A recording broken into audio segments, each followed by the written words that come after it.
Good morning students.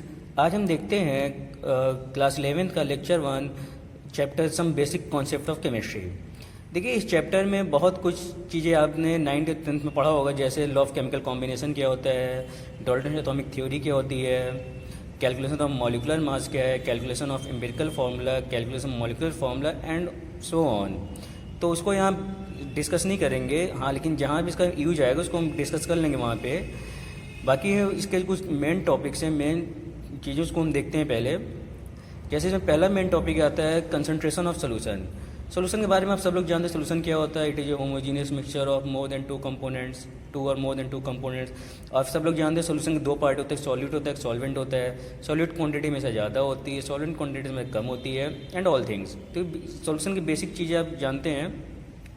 अब देखिए, solution को एक्सप्रेस कैसे किया जाता है, यानी सॉल्यूशन में आपका कितना अमाउंट सॉल्यूट का प्रेजेंट है, उसके अकॉर्डिंग इसको हम काफ़ी इस पर कैलकुलेशन किया जाता है। काफ़ी इंपॉर्टेंट चीज़ होती हैं, इसको आप डिटेल में 12th में भी देखोगे, लेकिन यहाँ कुछ बेसिक चीज़ें हैं, उसको थोड़ा सीख लेते हैं, फिर आगे इसको डिस्कस करते हैं। जैसे बात आती है कंसंट्रेशन ऑफ सोल्यूशन क्या होता है। कंसंट्रेशन ऑफ सोल्यूशन का सिंपली मतलब होता है कि the amount of solute present in the solution और द गिवन सॉल्वेंट।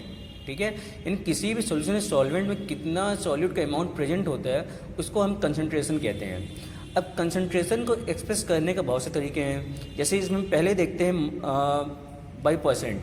अब देखिए, बाई परसेंट की बात करते हैं तो यहाँ दो तरीके से आता है, या तो मास परसेंटेज आता है, या मास बाई मास भी कह सकते हैं, या वॉल्यूम परसेंटेज आता है, या डब्ल्यू बाई वी कहते हैं। अब देखिए, मास परसेंटेज की बात करते हैं तो इसका सिंपल से क्या मतलब है, mass of the solute in 100 gram of the solution, यानी 100 ग्राम सॉल्यूशन में आप कितना सॉल्यूट का मास प्रेजेंट है, उसे क्या कहते हो, मास परसेंटेज। इसको हम डब्ल्यू बाई डब्ल्यू से एक्सप्रेस करते हैं, क्योंकि यहाँ पे आपका मास ऑफ द सॉल्यूट और मास ऑफ द सॉल्वेंट दोनों किस में रहता है, मास में रहता है। दूसरा इसी के रिस्पेक्ट में होता है डब्ल्यू बाई वी, यानी मास बाई वॉल्यूम।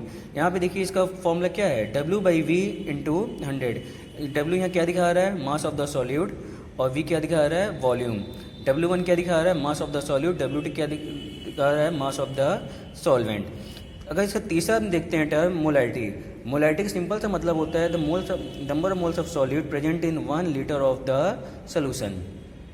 फॉर्मूला देखिए, moles of solute upon volume of the solution. Number of moles सब लोग जानते हैं क्या होता है, weight upon molar mass. W क्या दिखा रहा है, वेट ऑफ द सॉल्यूट, और एम क्या दिखा रहा है, उसका molar mass into we. Generally क्या होता है, वी वॉल्यूम आपके ml में रहता है तो आप 1000 से मल्टीप्लाई कर लीजिएगा। अगर वॉल्यूम आपका लीटर में रहता है तब 1000 का मल्टीप्लाई नहीं होगा। यानी कहने का ये मतलब है कि आप वॉल्यूम को हमेशा लीटर में कन्वर्ट कर लीजिएगा। अब देखिए, अगला इसका मोलैरिटी है। मोलैरिटी का सिंपल से क्या मतलब, number of moles of solid present in per KG of the solvent. Formula देखिए, W upon M into mass of the solvent into 1000। W क्या है, mass of the solute, M क्या है, molar mass into mass of the solvent. Gram में KG में रहेगा तो 1000 से मल्टीप्लाई मत करिएगा, और ग्राम में देगा तो 1000 से मल्टीप्लाई कर लीजिएगा। अगला इसका है देखिए, मोल फ्रैक्शन।